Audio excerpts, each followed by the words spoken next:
Il Siracusa ingrana la quinta e fa fuori la Regina per 1-0. Con Barbana infortunato, Turati si affida alla formazione del secondo tempo di Pompei con Falla, Sus, Baldan e Pistolesi davanti al portiere Iovino. A quadro e Palermo centrocampo, Di Grazia alle spalle di Maggio con ai lati Convitto e il giovanissimo Di Paolo. Regina con il 3-4-2-1 e solo Barranco in avanti. Eppure la formazione Amaranto, oggi in maglia bianca, parte sparato con un pressing forsennato che tiene rannicchiato dietro il Siracusa, provando con conclusioni da fuori, come al 10° minuto con Barillà, il suo sinistro è parato da Iovino, al 15° con Forciniti, il tiro centrale che il giovane portiere Reutolseo neutralizza con facilità. Il Siracusa si vede per la prima volta al 20° in contropiede con Di Paolo che si presenta davanti a Martinez, bravo però a mettere il pallone in angolo.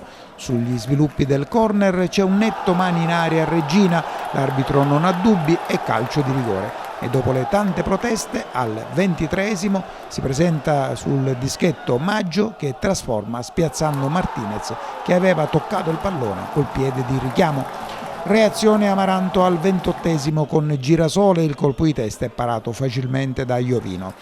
Si chiude così la prima frazione. Nella ripresa subito Siracusa al secondo con Convitto che si destreggia bene, alla fine il suo sinistro però risulterà di poco alto.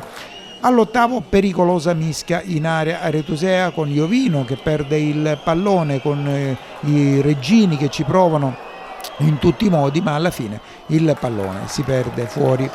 Al 12° ancora Amaranto pericolosi con Bachi e crossa per Barranco, colpo di testa in tuffo dell'argentino che Sus con il petto neutralizza in angolo.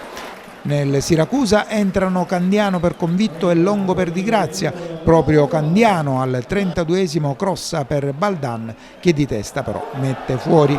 L'azione più pericolosa degli ospiti avviene al 35° con il cross di Urso per la testa di Rajkovic e Ragusa che si distende come può e colpisce il palo a Iovino battuto.